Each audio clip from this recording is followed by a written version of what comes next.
Hello and welcome to today's English news program on Azərbaycan Televiziya. I'm Gülər Hətamova. President İlham Əliyev signed an executive order to allocate funding for the major renovation of Kuxor Oba, Hiloba, Yasa Oba, Enigoba, Aşağı İmamqulu Kənd, Şirvanlı Road in Qusar district. According to the executive order, the state agency of Azərbaycan Automobile Roads is initially allocated 1.5 million manats for the major overhaul of the road connecting 6 residential settlements with a total population of about 5,000 people. The Azerbaijani National Agency for Mine Action has reported continued progress in the mining operations across territories recently liberated from occupation. In the past months alone, a total of 381 mines were identified and safely removed, including 302 anti-personnel and 79 anti-tank mines. Additionally, 3,047 pieces of unexploded ordnance were neutralized. As a result of these operations, approximately 6,366 hectares of land have been cleared and rendered safe for civilian use and future development.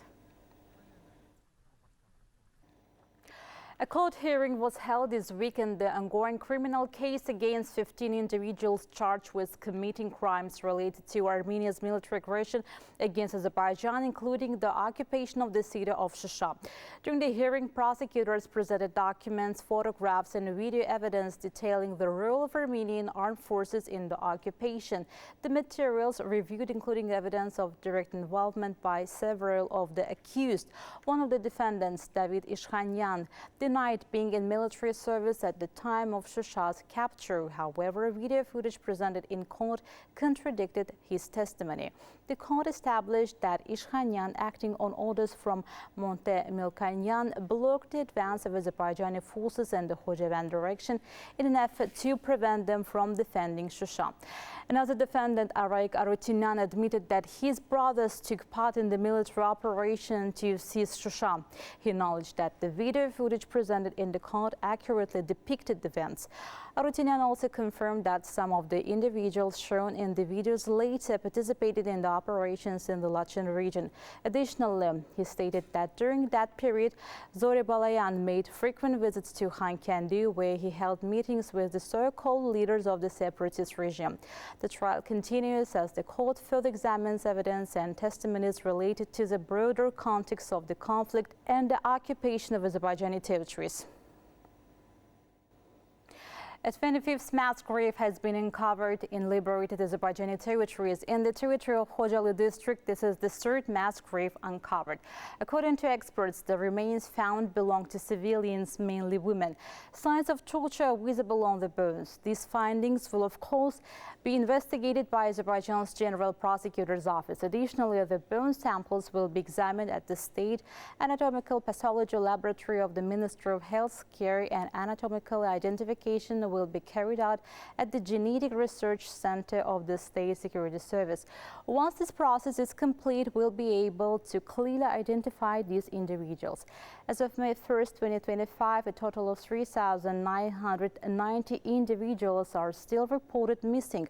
After the liberation of territories, body remains of 705 people who were allegedly reported missing were found and identified. Search and identification operations have clarified the fates of 170 citizens. Their bodies were handed over to their families. A 25th mass grave has been uncovered in the liberated Azerbaijani territories. In the territory of Khojalı district, this is the third mass grave uncovered. As it can be seen from the remains, they belong to civilians, mainly to women, according to the experts.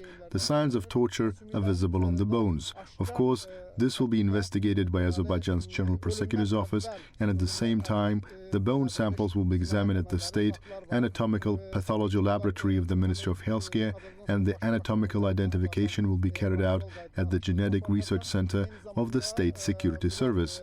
Afterwards, we can clearly state the identity of these persons. citizens. As of May 1st, 2025, a total of 3,990 individuals are still reported missing. After the liberation of territories, body remains of 705 people who were allegedly reported missing were found and identified. Search and identification operations have led to the clarification of the fates of 170 citizens. Their bodies were handed over to their families. The Ministry of Foreign Affairs of Azerbaijan expressed its concern about the tension that has arisen between India and Pakistan. Both parties are called to exercise restraint and engage in constructive dialogue to eliminate the existing tension. In such unstable situation, it is important to refrain from unilateral actions. The path to resolving the conflict lies through meaningful dialogue and negotiations based on the norms and principles of international law. We hope that the parties will use diplomatic channels to protect the well-being of their peoples and the wider region in the name of peace and cooperation, reads the statement.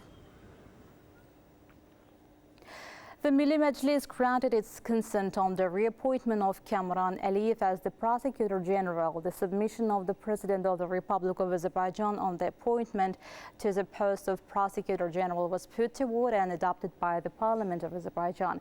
The meeting also discussed the institution of the anniversary medal in connection with the 20th anniversary of the Ministry of Emergency Situations.